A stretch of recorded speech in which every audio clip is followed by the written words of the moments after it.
Car ici, nous sommes plus qu'une foule engagée.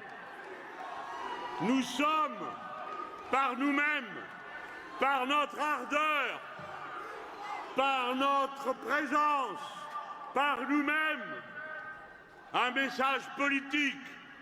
Alors, en votre nom à tous, je dédie notre rassemblement au peuple qui résiste contre un envahisseur. En Ukraine, au Congo, à Cuba, en Iran et au Liban. Je dédie notre rassemblement au peuple palestinien invaincu, martyr d'une invasion et d'un génocide. Nous voici postés à la fenêtre du temps long. Entre la basilique et l'hôtel de ville coule un millénaire. Depuis là, on peut voir loin, loin dans l'histoire. Il faut savoir regarder la France aussi comme ça, et son peuple. Car alors, son passé devient une expérience profitable pour le présent. Voyez la basilique. Notre pays s'est inventé ici même. Comment? En édictant ses premiers principes politiques, comme par exemple, c'était à l'époque, quand il fut proclamé « la couronne n'appartient pas à celui qui la porte », comme nous dirions, la République n'appartient pas à celui qui la préside. Car les années Macron sont celles du recul de toutes les libertés. Déjà 10 lois sécuritaires, sans oublier la répression mutilante des Gilets jaunes, des soulèvements de la terre, des antifas, des syndicalistes et même des rêves partis. Sans compter les morts de la loi permis de tuer, sans parler de la liberté de conscience défigurée par l'islamophobie diffusée à jet continu, partout et à tous les niveaux. À présent, est en cause la liberté même de pouvoir penser librement. Car comment le faire, penser librement, sans avoir accès libre au pluralisme des idées et du vécu culturel? Déjà, quand 9 milliardaires possèdent 90% des médias, c'est inacceptable. Et quand ils forment en plus des trusts culturels idéologiques, c'est intolérable. Faute d'arrêt, faute de ligne d'arrêt, ces trusts étendent leur pouvoir sur tous les moyens de la création, comme sur le cinéma et dans toutes les catégories de l'édition, y compris les manuels scolaires. Alors oui, oui, zappez Bolloré. Notre première tâche législative sera, dès le début du mandat présidentiel et législatif, une loi pour démembrer ces trusts médico-culturels et rendre le pouvoir aux usagers sous la forme de propriété collective. Dès lors,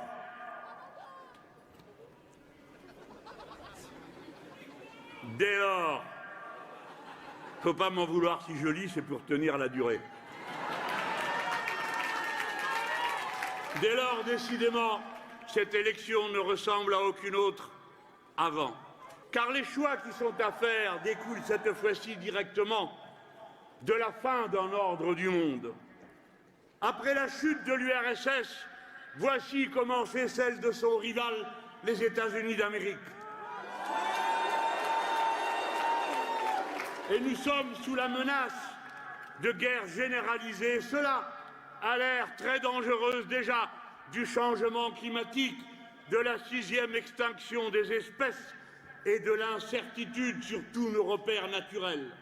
Tandis qu'une bulle financière hors de contrôle surplombe plus que jamais l'économie productive. Là-dessus, les principes politico-économiques du passé récent ont explosé. Le libre marché mondial, la concurrence libre et non faussée, tout cela a été rayé de la carte par ceux-là même qui en profitaient et en abusaient. Tout cela a été rayé de la carte par les droits de douane de Trump et le blocage du détroit d'Ormuz.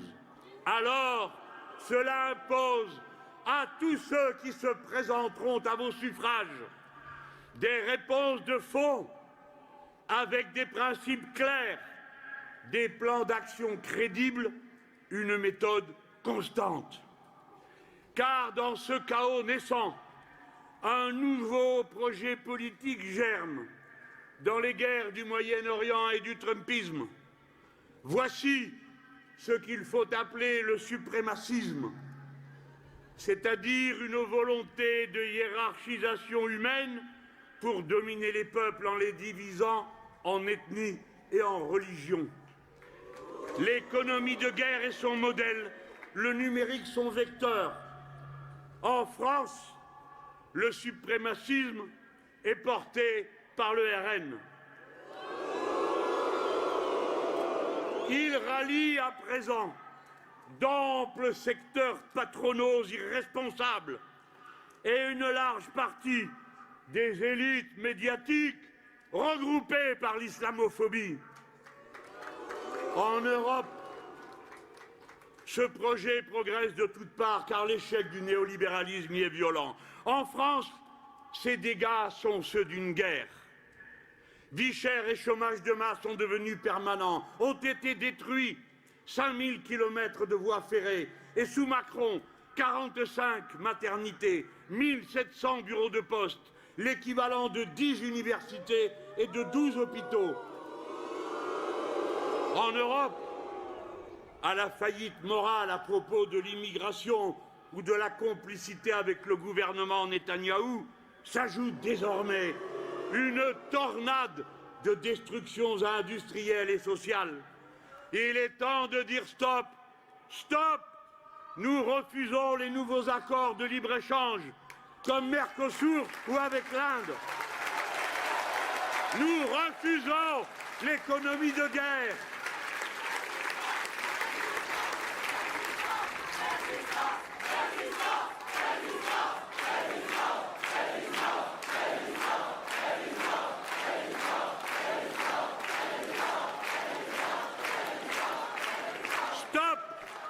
Les traités européens sont obsolètes.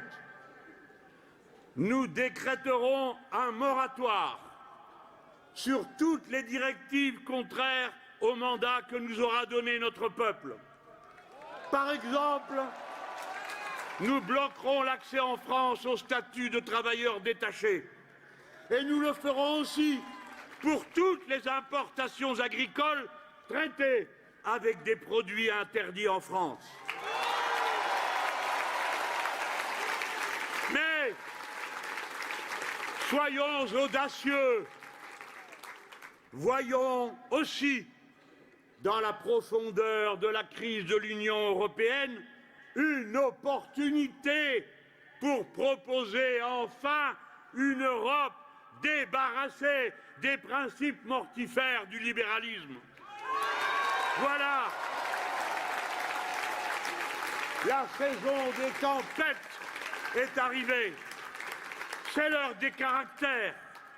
Ce tableau du monde dicte notre devoir. Depuis la France, peuple de France, ouvrons une alternative. Dès lors, nous avons droit à un débat présidentiel sérieux.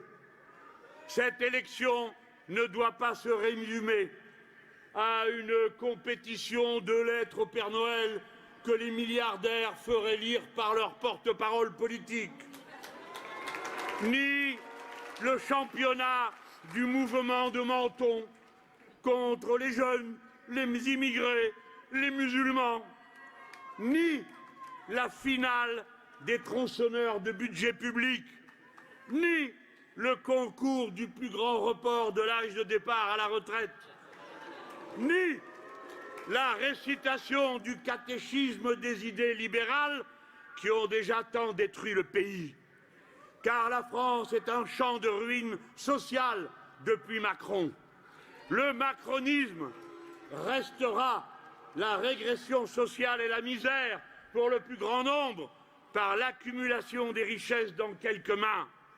Les 53 milliardaires possèdent plus que 32 millions de Français. Pendant ce temps, 10 millions de gens sont tombés dans la pauvreté. 7 millions sont contraints à l'aide alimentaire. Alors chacun doit dire maintenant, dans son programme, quelle est la priorité? Ou bien les performances d'un système condamné, ou bien les besoins humains, et ce n'est pas du tout la même chose. Nous réparerons les dégâts. Le SMIC passera à 1 700 € et nous créerons une sécurité sociale intégrale, gérée par ses cotisants.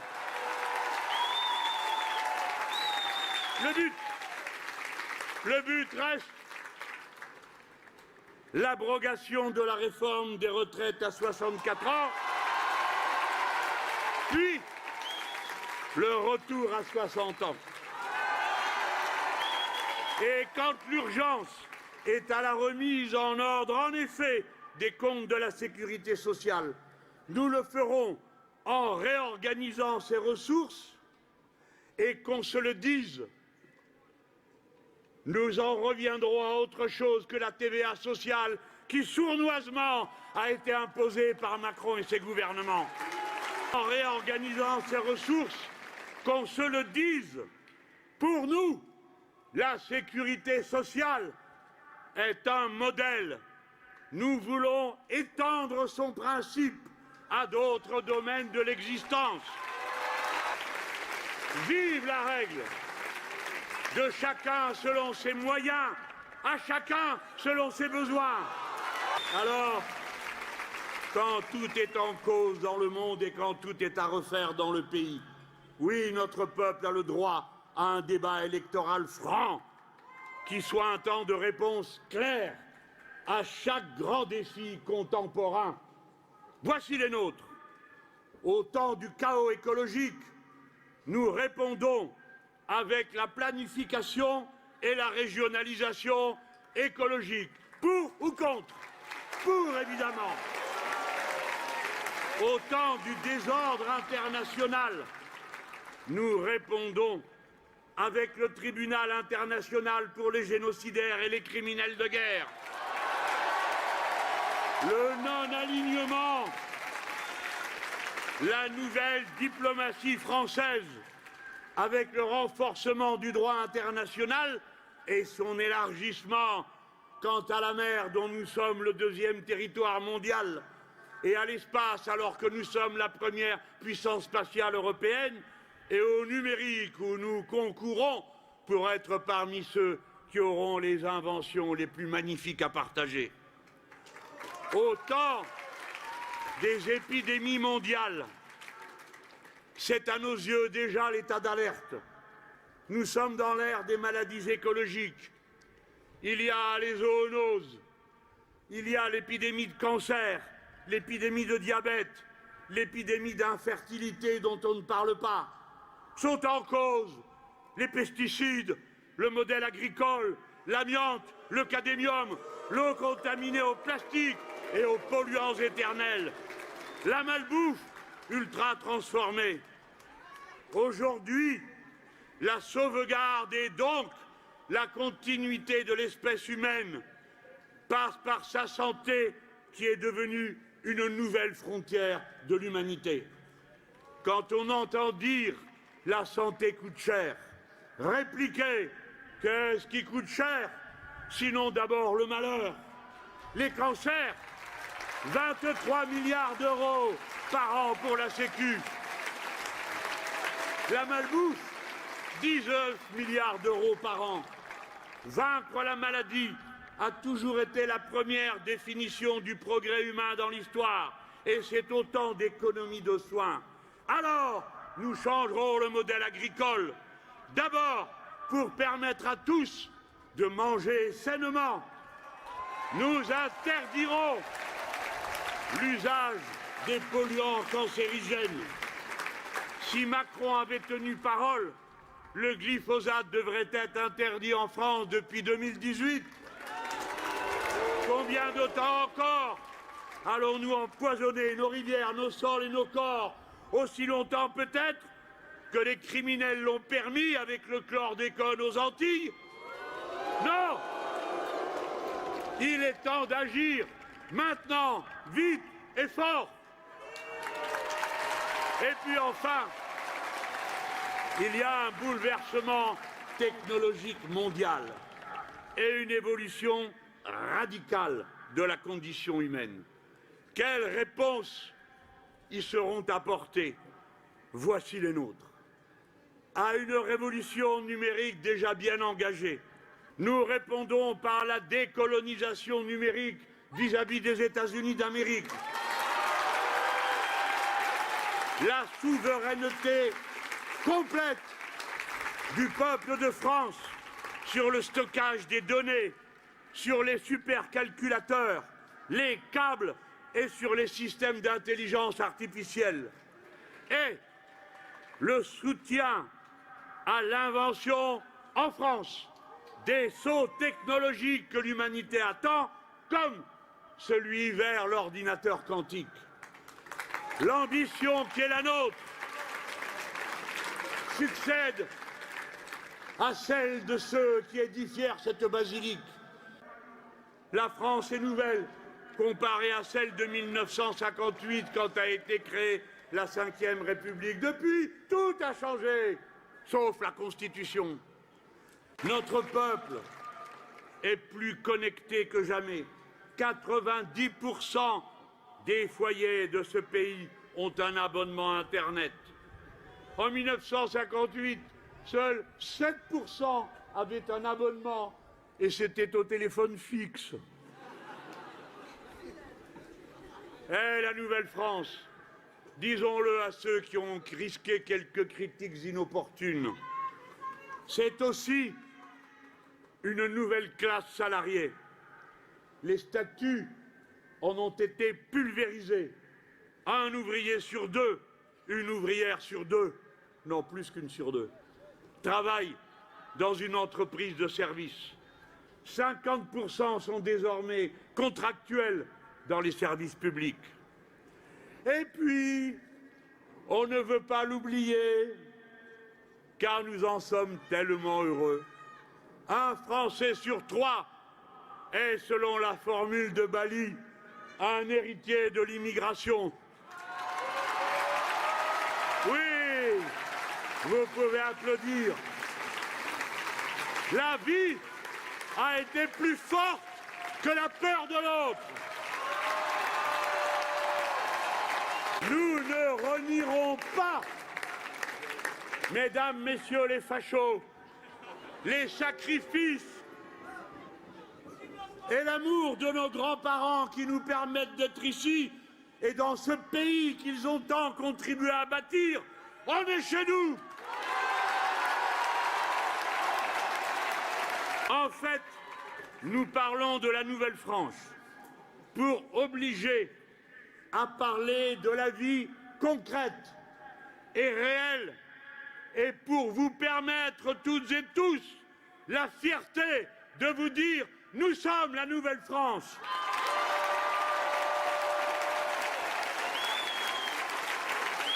Plus cultivée, plus sociabilisée,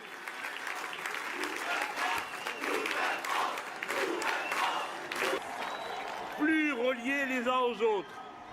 Les gens, dorénavant, aspirent à plus de contrôle politique sur les décisions de pouvoir. Ils ne supportent plus l'autorité confisquée par les puissants du patriarcat et des fortunes.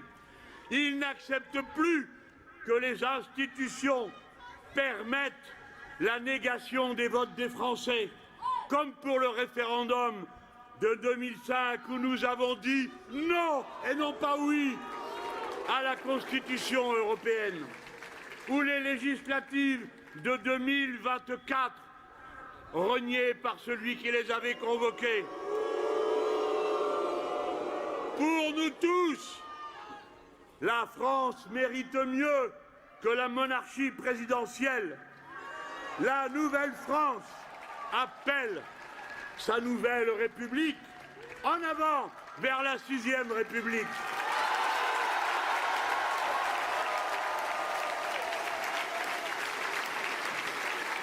Son principe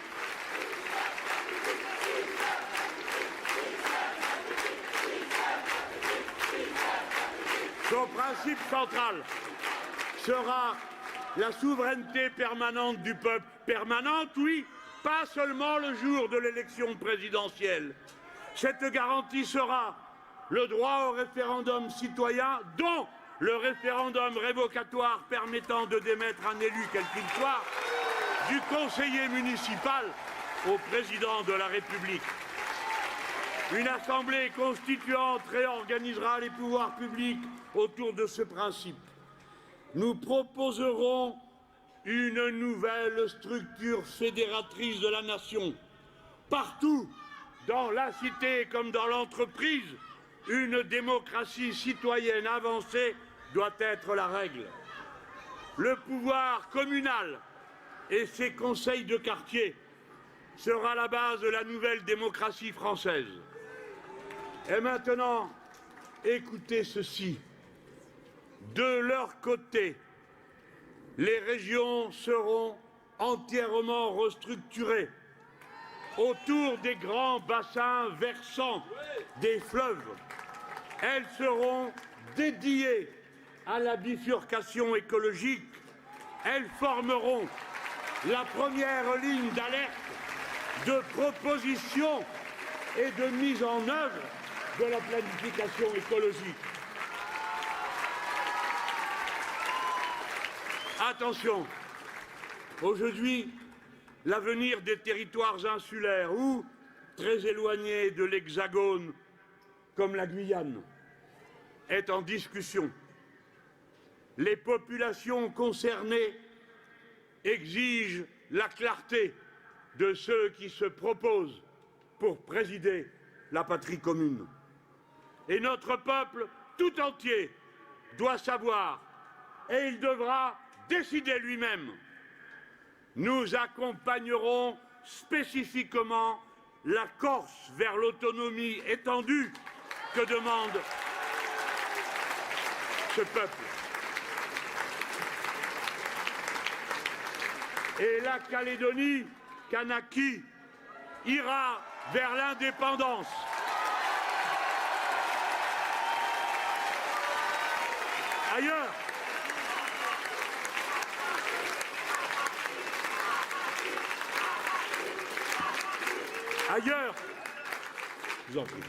Ailleurs, les situations, je le sais, et je ne l'oublierai jamais un seul instant, car je crois que j'en connais la majorité.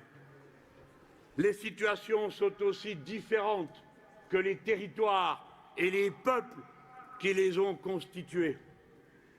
Mais il faut que la prochaine présidence gouverne avec un principe commun, le respect des populations et la volonté de les aider à se libérer de toutes les dépendances et dominations.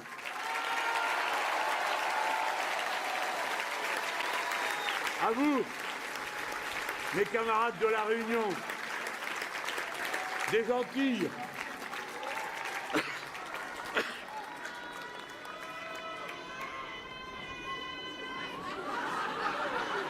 ceux qui sont à la télé, ils ne peuvent pas suivre. Alors, si vous vous demandez pourquoi je crie, ceux qui regardent à la télé, c'est parce que c'est plus fort que moi, tellement c'est grand. Et puis, il y a des gens qui parlent tout le temps, en même temps que moi. Tout ça, c'est pour avoir l'occasion de répéter une phrase que je veux qu'on entende. À propos de ces territoires, aucun tabou à ce sujet de l'autonomie. La perspective sera le droit complet à l'autonomie quand, et seulement quand, les populations concernées la souhaitent et au rythme qu'ils auront choisi. Notre présidence n'enverra jamais la troupe en Nouvelle-Calédonie comme ce fut le cas sous Chirac, ni la CRS 8 comme ce fut le cas aux Antilles, ni aucune structure de police violente. Nous aimons tout le monde dans notre peuple et nous reconnaissons à chacun son droit de critique.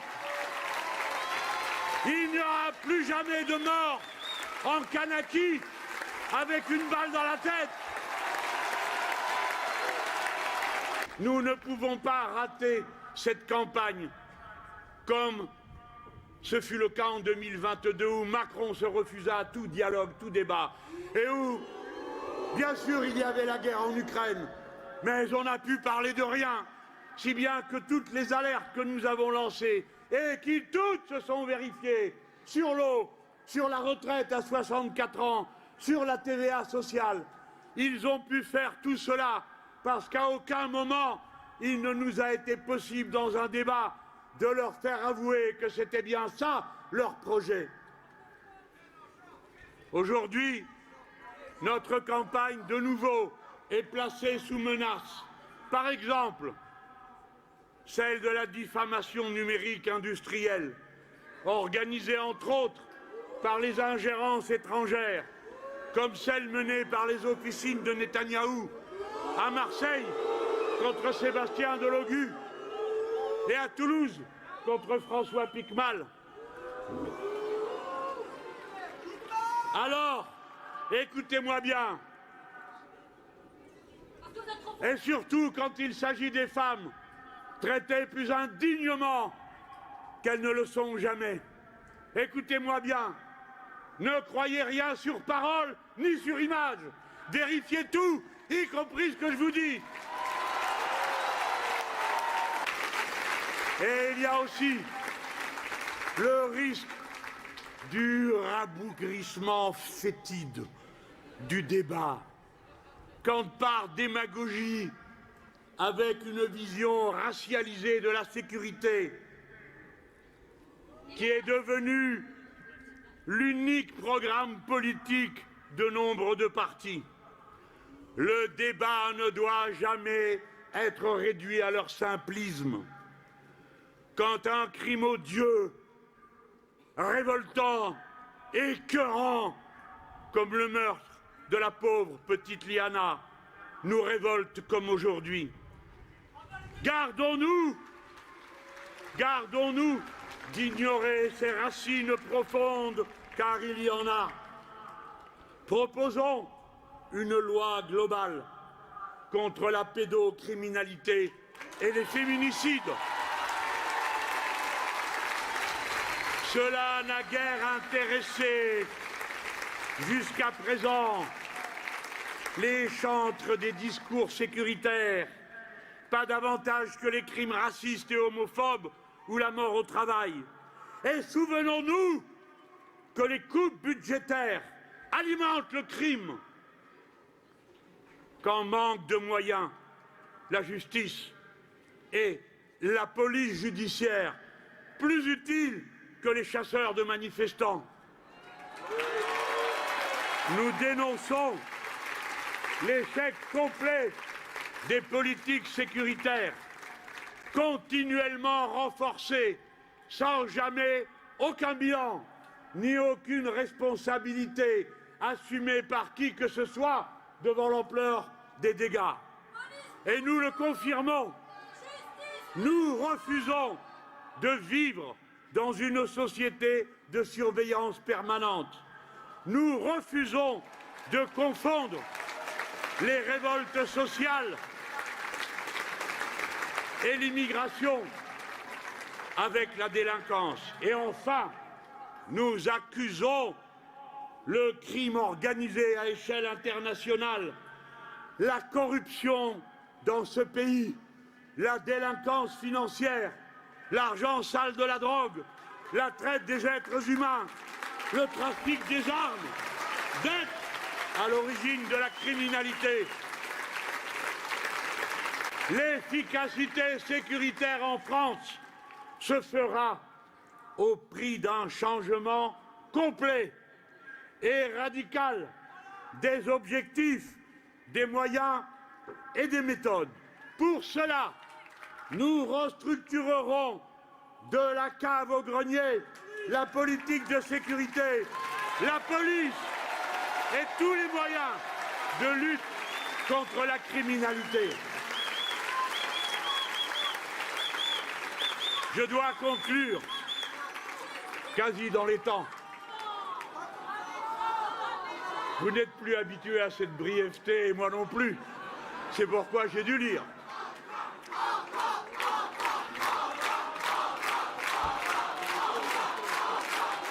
Bon, pour ceux qui ne comprennent pas, ils me crient encore, mais je ne vais pas relire tout le texte, quoi. Écoutez-moi, s'il vous plaît. Je conclus. Ce moment ensemble, à Saint-Denis, il nous fait devoir, à chacun d'entre nous. Pas seulement à moi, pas seulement à eux, qui vont mener une campagne en équipe, comme jamais on a pu dans le passé en faire une, car dorénavant, eux, leurs visages vous sont connus, leur travail, leur dévouement, leur acharnement dans la lutte, leur sérieux au travail vous est connu. Tout ce qu'ils ont pris, gagné, conquis, la nationalisation d'ArcelorMittal, la loi interdisant l'importation des produits pollués, la pétition européenne pour exiger la fin de l'accord commercial avec Israël, la constitutionnalisation du droit à l'IVG,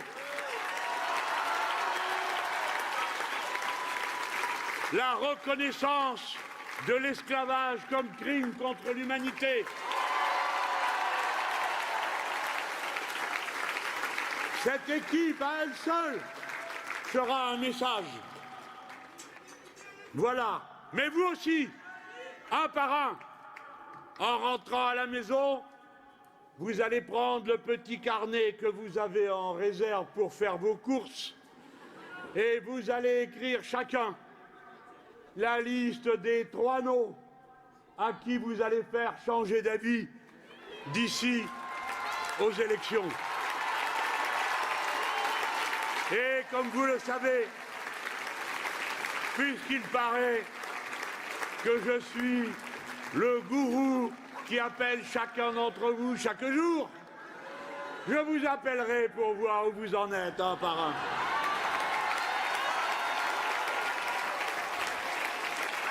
Je veux vous dire ceci, de même que notre projet est un projet collectiviste, de même qu'une équipe est là qui va se dévouer, de même, vous tous, vous toutes, vous devez savoir que ce type de train de l'histoire ne passe pas 2 fois. Pour une fois, nous avons, par notre travail politique, par votre capacité à agir, celle que vous avez démontrée jusqu'à présent dans chaque élection en renforçant notre mouvement. Vous savez que pour une fois, les étoiles sont alignées, que pour une fois, sans contestation possible, la première force politique de la gauche et du changement, la voici. La primaire est finie. C'est nous qui avons gagné l'honneur de marcher en première ligne. Et bienvenue à tous ceux qui veulent participer à la bataille pour la 6e République écologique et sociale. Un grand changement est à portée de main.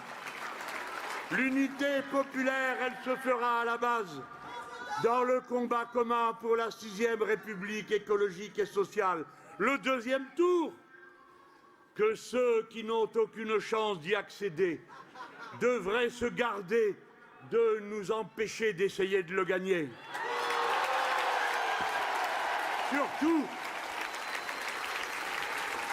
en faisant le travail du RN avant même que le 2e tour ait commencé. Surtout en s'appuyant sur des pronostics et des calculs absurdes. Car déjà, je veux vous le rappeler, en 2022, nous finîmes à 1 point près de Madame Le Pen. Pas à 20, comme cela avait été annoncé. Pas à 30. 420 000 voix.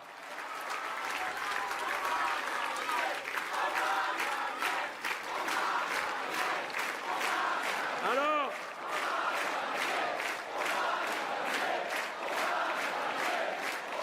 les mathématiques électorales sont claires. Elles disent que le 2e tour entre le Rassemblement national et nous sera très serré, car nombre de cohus venus de droite et de l'extrême centre iront rallier son parti. Mais nous faisons le pari. Nous croyons à l'intelligence de la France. Nous croyons que notre pays n'est pas raciste. Notre pays n'est pas fasciste. Notre pays aime la culture, l'intelligence et son rassemblement. Alors, si si peu, pour finir, doit nous séparer de l'extrême droite, chaque voix compte dès le 1er tour.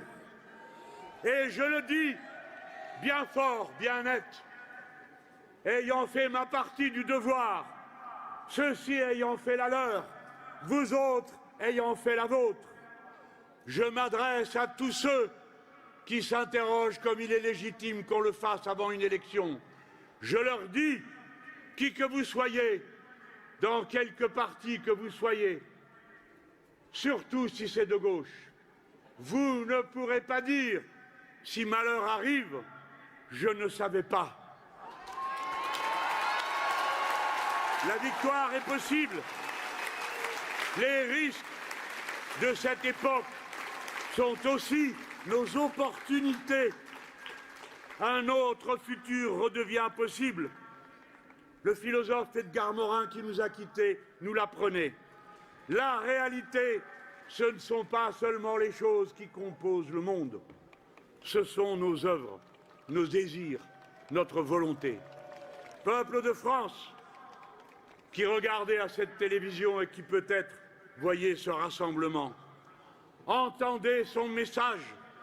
Une fois de plus, depuis Saint-Denis, tout est à notre portée.